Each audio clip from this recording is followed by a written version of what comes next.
The first eclipse in the Taurus-Scorpio eclipse cycle of 2022 to 2023 begins here. And honestly, I'm kind of here for it. If you're excited to get into what this solar eclipse or partial solar eclipse in Taurus means for you, means for the world, and what we can expect moving forward, do make sure that you like, subscribe, and hit that notification bell. I know it's annoying or just redundant when YouTubers say that, but it honestly helps because we can see when it helps. So yeah. Dropping in here from the Maldives to explain why Celsius is my home for crypto along with 1.6 million other users. Firstly, you can earn up to 17% APY on your crypto, which is much more than the average US savings account, which rarely offers over 0.5%, so that off the bat is such an appealing aspect of storing your crypto in Celsius. For example, I hold a lot of US dollar stablecoins because the market right now is shaky and I prefer holding things that are US dollar equivalent on the blockchain. If I were in a traditional savings account in a bank, I would be earning under 0.5% interest, and with the rate of inflation, that is not beating it.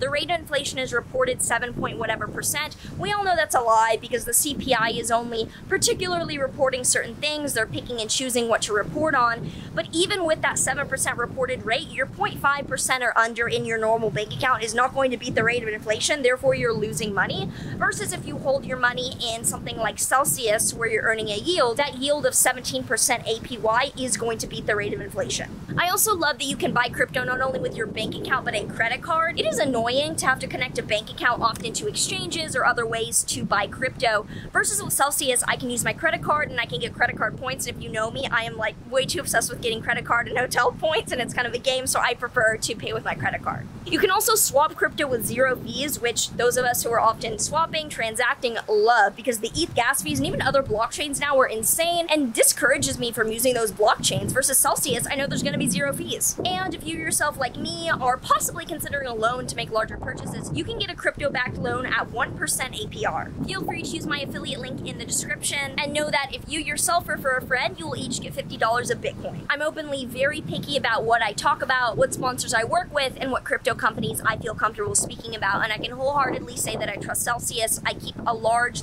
part of my own crypto there, especially stable coins when I'm not trading them and I just want to hodl them. The team has been great that I've communicated with, and I speak very highly of them. Firstly, we're going to get into the overall vibe of this solar eclipse, which is a new moon because solar eclipses are always new moons. They're just on steroids or very emphasized. Then we'll get into how it plays into some world-related charts. And if you have not already seen your April and soon May, if May's not already out yet, May will be out by now, I think. May, if you've not already seen your April or May rising sign forecasts, they will be on my channel. You can find them depending on when you're watching this. They will both be out. And if you're new here, hello, I am Maren. I'm astrologer. I do things with planets and crypto, and I am using the tropical zodiac within Western Hellenistic astrology techniques. And yeah, that's all probably you need to know. This eclipse is happening on April 30th, 2022 at 4:28 p.m. Eastern Time. So this April we have 3 lunations. We have a new moon on the 1st, a full moon on the 16th, and a new moon, which is a solar eclipse, on the 30th as we end the month. The sun and the moon are both at 10 degrees of Taurus, which is the very beginning of the second decan of Taurus, or the second third half of Taurus, which is known as the success card, or the Six of Pentacles tarot card that goes along with it is the Lord of Success. And this season is the middle of spring. So Taurus is the middle of spring. It is the sign associated with the fixed nature of the essence of spring. All of the fixed signs are fixed in the middle of their season, so they represent that dependable energy of what that season represents. And this is the smack middle decan of the middle of the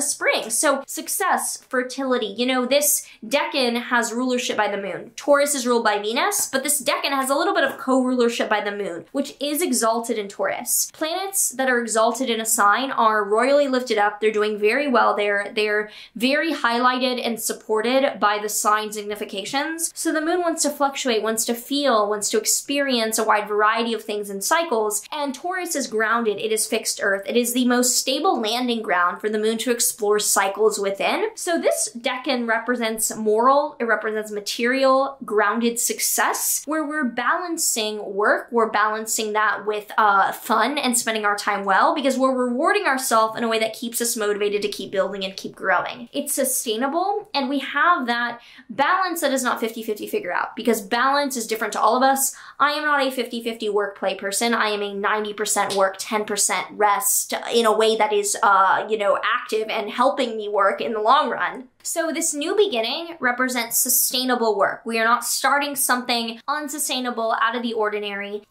Taurus is associated with the Hierophant Major Arcana Tarot card. And the Hierophant, which is also called the Pope, is someone of moral integrity and authority. It's a guru, a wise figure. So we might be motivated to either become that wise figure ourselves and step up to the plate, or call upon someone else to step in and guide us as well. So there's a maintenance, there's an endurance, there's a new beginning of steadfastness starting, because solar eclipses are new moons on steroids. They're new beginnings, but they're not just a new beginning. It is a wipeout of that area of life, where we have a new beginning, but it's new beginning 1.0. It's not 2.7. It's not a new software update. It's new hardware altogether. So this is not something that's already been started. Eclipses involve a wipeout to then build upon generally. World events will lead to the Taurus part of your chart being clean, shiny, new, a little bit empty or naked, and this is you dressing it up and starting to clothe that. So lunations are when the sun and the moon align in a way where on the ecliptic, where the light of the sun and the moon is obscured. So in history, there were red, black, the sky was scary during these times. Eclipses are inherently destructive omens,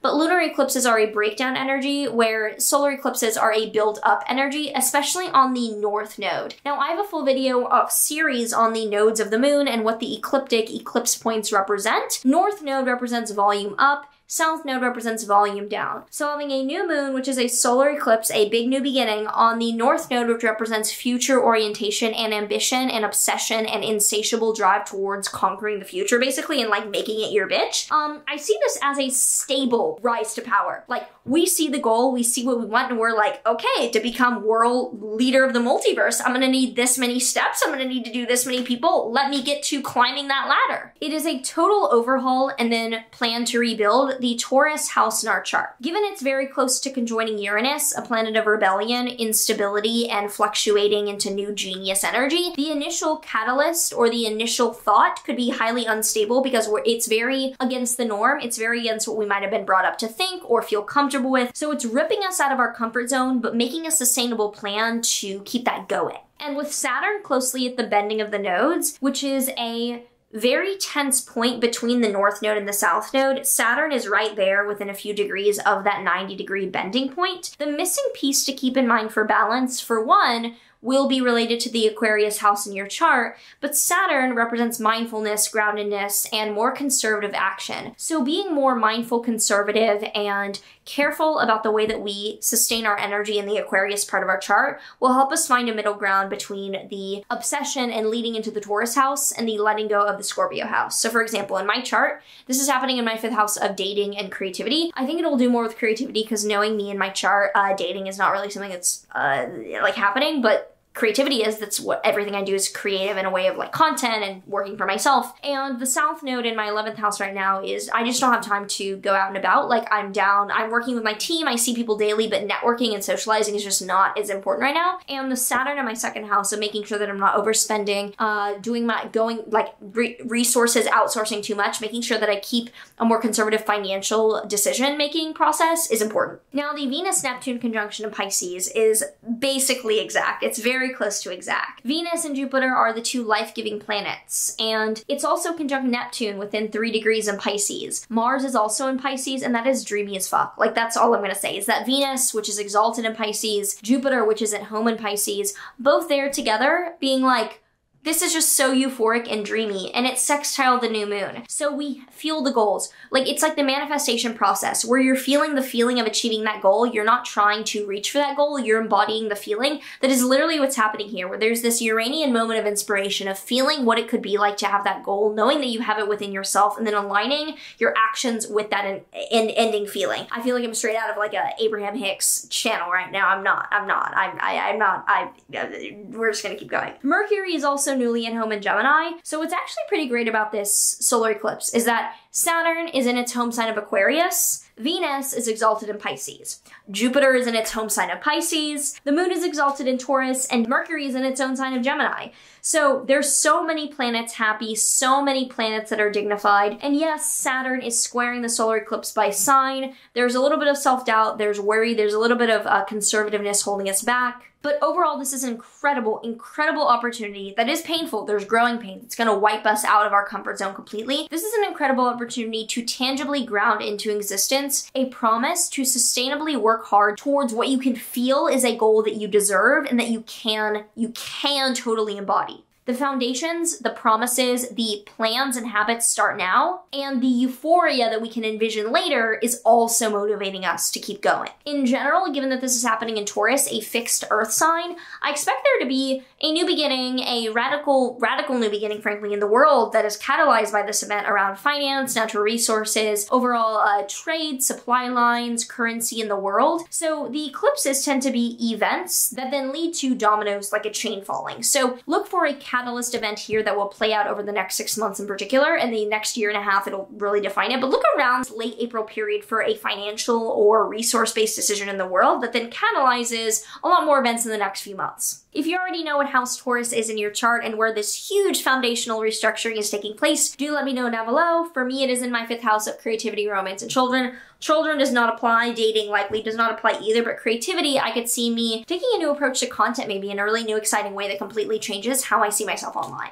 In the United States' chart, this is happening in the 6th house of workers and healthcare. So maybe it's something to do with healthcare measures, even though I'm not really sure if that's back-tested and accurate with the 6th house activations. Something around COVID restrictions, like instead of ongoing off-on, it might be that there's just something in place that is a bit more just like, this is now literally what is, no more back and forth.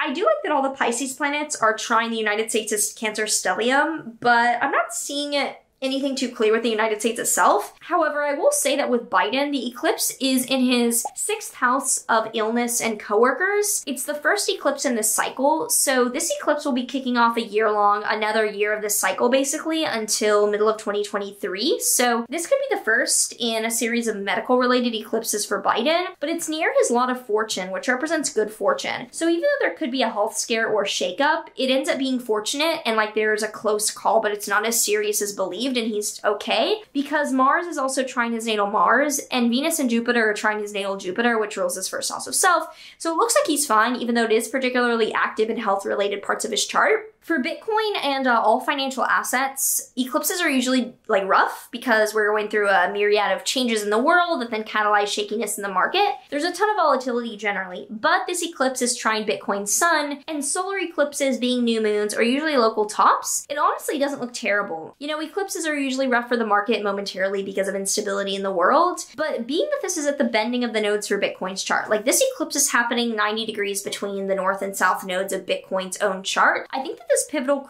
world event could ignite a new use case or narrative for Bitcoin. I could really see that this world event involves Bitcoin because of this being at the bending of Bitcoin's nodes. Like there's a crucial adoption catalyst or new news about widespread adoption or like a mainstream narrative. And then for ETH, it's square its natal sun and Mercury. It's trine its natal Pluto. Mars is right on its natal Neptune. So it's not quite as intense for Ethereum's chart. I think it could be an announcement around a use or an adoption case for Bitcoin that then bleeds out and influences the entire crypto market. Also be careful because when we get pumps, we get dumps. And given that this is a new moon on steroids, might be giga pump to giga dump. If you enjoy this and you want to check out anything I offer down below, feel free to. Would love to have you become more involved in whatever I'm offering when this fucking video comes out. We shall see. But otherwise, like, subscribe, let me know down below how you're feeling about this first set of eclipses, or the first one out of the next two that are coming up, basically, and how you're feeling, where it's happening in your chart. Would love to learn more, and I will see you in the next one. There is one